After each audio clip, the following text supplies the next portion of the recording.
Hello. I can't even remember what video number this is, and can't quite remember exactly where I got to on my journey, because I know last time on Friday I was prompted by the storm, because I was on a little mini break, to talk about how I regret not having time immediately after the cancer diagnosis to go away and process what was happening to me. So I'm a little bit, I've even confused myself in my timeline. So I think I got up to sort of April time waiting for surgery, so sort of March, April. And I'd already talked about how I'd started focusing on improving my diet, because I always thought I was healthy, but oh my God, I wasn't. Or I always thought that clearly I wasn't healthy, I'd just been diagnosed with cancer, but I always thought that I ate healthily. And it's funny how we can convince ourselves of anything, really, can't we, when we want to. I was completely in denial. I mean, some of it was just my own stupidity, but some of it was lack of knowledge as well. So we'd always been told that having things like brown bread and grains was really good, but bread is still a carb, it's sugar. So it was like, make sure you have your toast for breakfast, have cereal for breakfast. It's just sugar. And even to the extent of, so these are some of the things I tried, and I subsequently realised were not great. So even the nutritionist, who I learned a lot from, was saying, have your toast for breakfast. It's sugar. And have smoothies, get your NutriBullet out, have smoothies, use herbs, and you can put chia seeds in and other things. But ultimately, smoothies, so if you're putting your berries in there and your fruits, what you're doing is you're pulverizing the fiber. So ultimately, it's not going to do anything for you. Or if you take the fiber away and you just have the juice, it's just sugar. So, the fiber slows down. Yes, fruits have sugar, but the fiber balances. It's like nature's gift. Anyway, I'm slightly digressing, but the reason I'm talking about this is because one of the podcasts I listened to, and I started during the cancer journey, and I still do now, is Diary of a CEO, Stephen Bartlett. And it's a very recent episode, and it's Dr. Robert, I think it's Lustig, and he's an American doctor, but he talks a lot about just how horrendous sugar is for everything from type 2 diabetes to cancer, and I really believe that. Now, I'm not a purist. I do occasionally treat myself, and I'll have a piece of cake from the health food shop along the road. But what I didn't know April 2 years ago was just how much sugar is in pretty much everything that you don't either make from scratch at home, or isn't just a single thing that you buy in a shop, like an avocado or natural Greek yogurt with nothing added. And the importance of reading labels. And it might not even say sugar, because the food companies, they use all sorts of sugars that you might not recognize. So you have to learn how to read labels. So this was kind of where I was in March and April. I was learning just how devious and bad the food companies are, because we didn't ask them to put all the sugar in our food.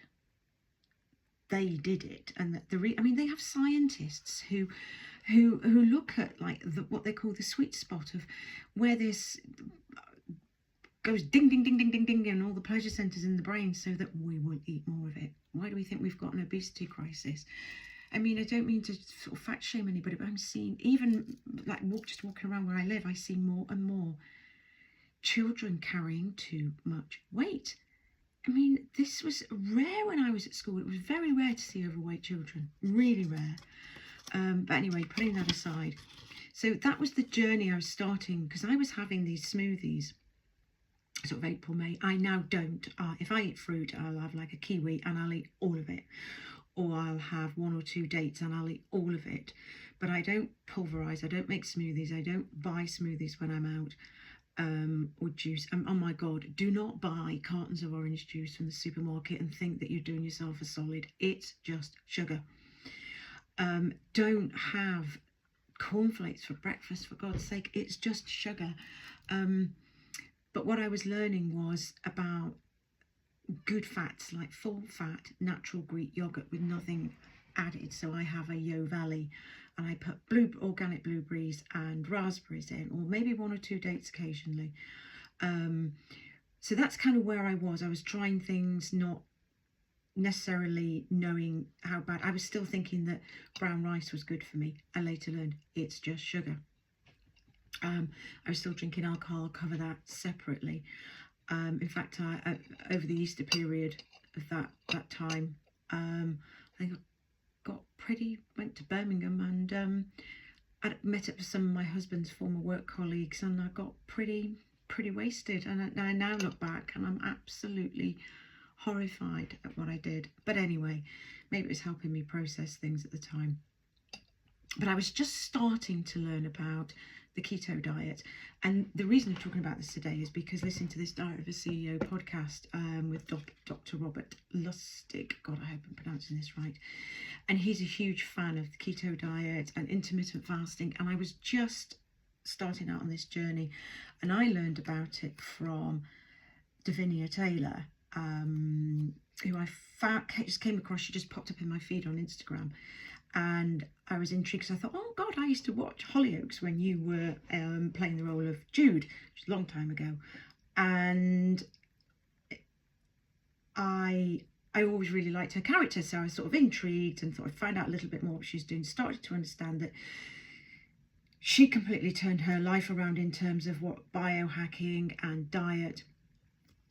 And it was from her that I learned about reading labels, educating myself. I learned about good fats, and I'll cover more of what I learned, because I actually do buy a lot of her products now, mainly because they're so clean. So I buy her protein powder, her bone broth protein powder, because it is so clean, and it really is. But I was just starting on this journey. I hadn't come across Mindy Peltz at this point, but I came across her later. But I was just learning about intermittent fasting, and what Davinia was saying was just like, start pushing your breakfast window just a little bit. And she also used keto creamer, so I think, and the keto oil, MCT oil, sorry. So I was just sort of there about learning about good fats, the benefits of the keto diet, so benefits of fasting, and moving away from this snacking that we need to graze and eat multiple meals a day. And actually the nutritionist that I saw 2 or 3 times, Rosie Letts, she talked about the benefit of leaving, like, you know, gaps of at least 4 hours between your meals in the day, and at least 12 hours overnight. So now, and we are now October 2025, I tend to fast all the way through till about 3 o'clock. Occasionally I mix it up a little bit. Sometimes on a Sunday I tend to do 1 meal a day. And my body's just got used to it now. I've sort of fat adapted. It was a bit difficult for the first couple of weeks. I felt really strange. But actually I found I got more time. I'm not worrying about breakfast in the morning, and I actually find I've got lots of energy. I just have my black coffee, or I put the MCT keto creamer in, and then I'll have, you know, really nutritious lunches. But I was kind of on this learning curve at that point. So that was one of the things I was doing. I was sort of trying things on, if you like, food-wise. So that was happening. I hadn't even considered about giving up alcohol at that point. I was also, or had made the decision of how I was going to talk about the cancer, and I decided I was going to be very open about it. So after I told my parents, and they told my brother and my auntie for me, we told sort of my closest friends, and we told my husband's children. And I decided that I was going to be very, very open about it. And I'm really glad I did that. And I encouraged people to ask me anything they wanted. And I made it very clear that I want to talk about this. I want to be open. I want to have conversations. Don't feel that you can't speak to me or treat me differently. However, it is difficult because people don't know what to do with cancer. They don't.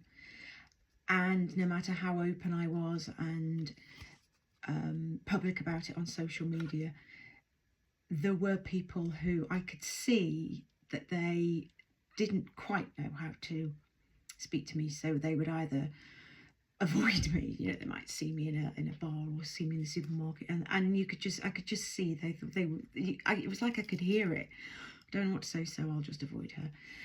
And there were the sort of the friends who would kind of gloss over it or ignore it. And at the time, I remember getting like really upset, thinking they didn't care. And this was family members as well, thinking, God, they're just not even asking me, or they're glossing over it. But I think I realise now they were worried about upsetting me. They perhaps didn't know the right questions to ask or the right things to say. And I'll cover this in a subsequent video about how actually people can really surprise you, good and bad. And there are the people who tell you that they'll be there for you and they're like, I'll be with you all the way through, and they slowly disappear. And that did happen to me. And also then there's the friends or people you think that aren't, not that they won't be there for you, but you don't see them as someone who's really going to step up, and then they can. And I had one of those people. I had a friend who, she messaged me every single day in those initial months, and that meant everything. And sometimes it was just a, hi, how are you doing today? Or she wouldn't even talk about the cancer. She would just tell me stuff about her life, but it was just that contact every day. It was like she just knew by osmosis that I needed contact. And she didn't live that close to me. And she also marked every one of my milestones with flowers. So going for surgery, starting radiotherapy, finishing radiotherapy, being discharged from oncology, all those things. Or sometimes when I just said, I would just say to her, I just feel really low, I'm really struggling. And lo and behold, a few days later, some flowers would arrive. And they lifted me so much. So I will talk more because I feel like I'm just rambling. And this just feels like a bit of an ad hoc mishmash, but that's what kind of March and April were like. I was doing quite a lot of yoga. I was doing quite a lot of walking, anything to sort of calm me and soothe me. I was struggling with the panic attacks. I was struggling with not sleeping very well. However, now I found this, which I spray on my feet every night, and it's bloody brilliant. I love this, really, really like it, magnesium. But it was a journey. So I was doing the good stuff, the yoga, the walking, still doing meditation every single day, not missed a day since. I was telling people, I was finding my feet with dietary changes, and I was reading all the bump that was coming from the hospital and keeping up with my appointments, like the pre-med appointment. I remember going for that and sitting in a room thinking, I don't belong here, I'm not a sick person. And I remember coming out feeling really angry and really upset. So there was those things. There was a lot of reading and research and things to do, and I was still working every day, still working. That I've talked about that before. I wish I'd taken some time off. So there was a lot going on, and you know, even like these new changes I was making, even though they were good for me, it's still a stressor making changes to your routine, because the brain likes routine. But a lot of these changes now are I'm just consciously competent at them. But another one of the things I did, and I've just seen it in the camera there, was and some of this was perimenopause, and HRT helped a lot.